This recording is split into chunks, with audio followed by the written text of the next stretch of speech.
Biggest bombshell. Days of our lives. Christmas shock. Lani and Eli bring back a secret that changes Abigail's fate. Salem had never looked so deceptively peaceful. Snow drifted softly over Horton Square, settling on the garlands and twinkling lights that wrapped the lampposts. The massive Christmas tree stood tall and proud, its ornaments glittering like tiny promises of joy.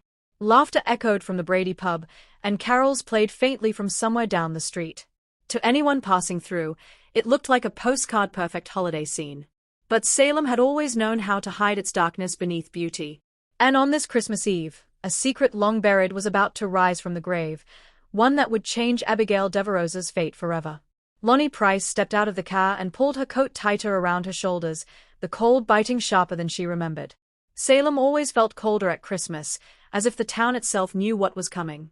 Eli Grant walked around to her side, his expression tense, his jaw set in that familiar way that meant he was bracing for impact. He reached for her hand, squeezing it gently. "You ready?" he asked. Lani didn't answer right away. She stared at the lights lining the square, her eyes clouded with memories she had spent years trying to forget. "No," she finally said. "But we're here anyway." They hadn't planned to come back to Salem like this. Not now. Not at Christmas. But fate, and guilt, had other ideas.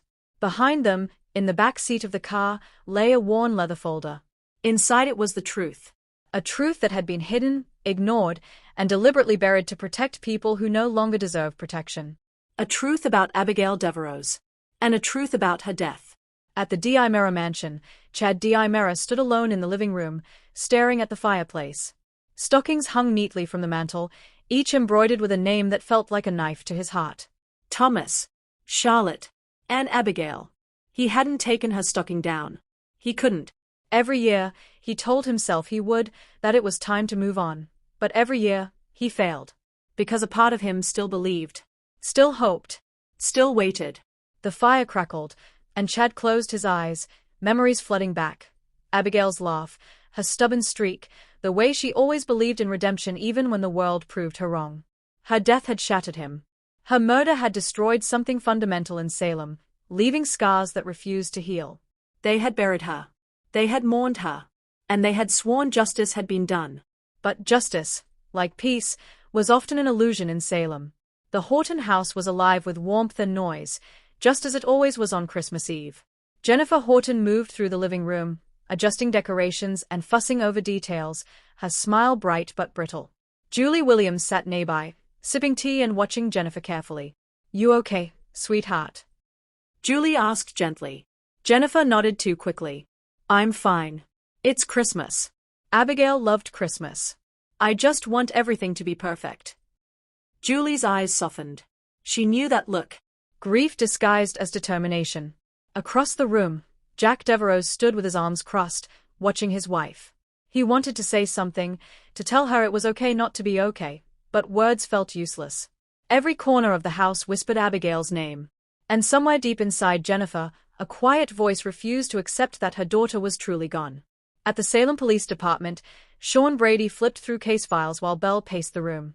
"You're still thinking about it, aren't you?" Belle said. Sean sighed. "Abigail's case. It never sat right with me." "It was closed," Belle reminded him gently. "Yeah, too neatly." The official story was simple. Abigail was murdered, the killer was identified, and justice was served. But Sean had learned long ago that Salem rarely dealt in simple truths. There were inconsistencies, he continued. Evidence that didn't add up. Statements that were encouraged. Belle stopped pacing. Encouraged by who? Before Sean could answer, the door opened. Lani Price and Eli Grant stepped inside. Sean looked up, surprise flickering across his face. "Lani? Eli? What are you doing back in Salem?" Lani met his gaze, her expression grave. "We need to talk. About Abigail." The room went silent. They gathered in the interrogation room, the walls closing in as Lani placed the leather folder on the table. "What's this?" Belle asked. Eli leaned forward. "The truth." Lani took a deep breath. "When Abigail died, I was commissioner. I signed off on things I shouldn't have. I trusted people I shouldn't have trusted." Sean's eyes narrowed. "You're saying the investigation was compromised?" "Yes," Lani said softly. By me. The words hung heavy in the air. There was evidence, Eli added, that pointed to another possibility.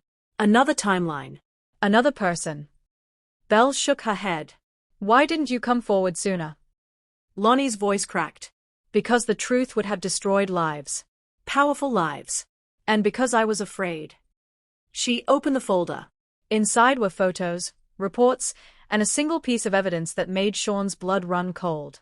A medical report. This was never entered into the official file, Lani said. It suggests that the woman found wasn't Abigail. Silence slammed into the room. Sean stood slowly. Are you telling me Abigail Devereaux might still be alive? Lani swallowed hard. I'm telling you, she never died in the first place. The news spread through Salem like wildfire. At the D.I. Mera mansion, Chad received the call and dropped his phone. What did you say? He whispered. At the Horton house, Jennifer froze mid-sentence, her heart pounding as Jack answered the phone. At the Brady pub, conversations stopped, and eyes widened. Abigail might be alive.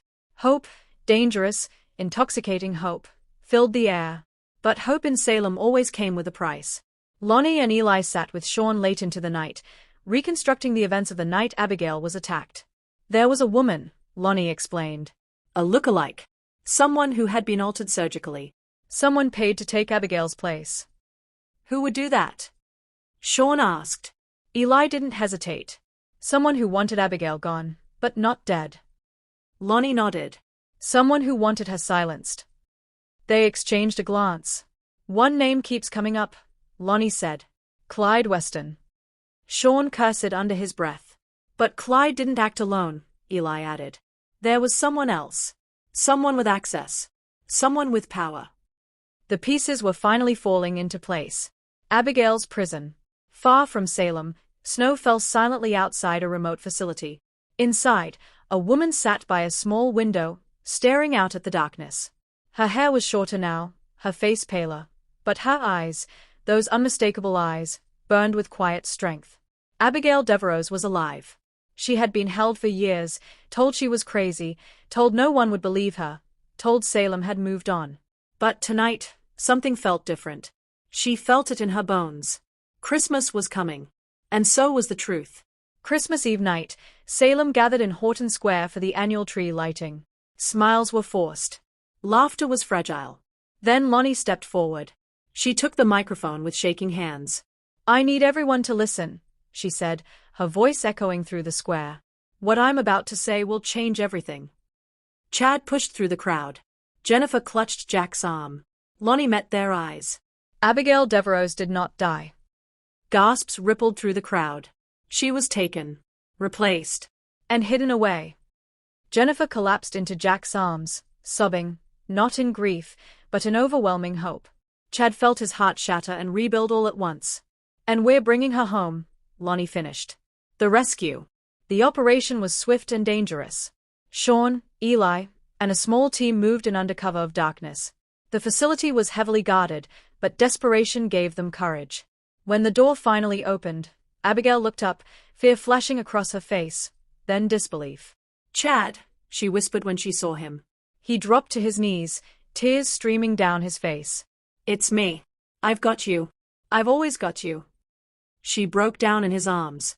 Abigail returned to Salem just as dawn broke on Christmas Day. Bells rang. Snow fell harder. And for the first time in years, Salem felt whole.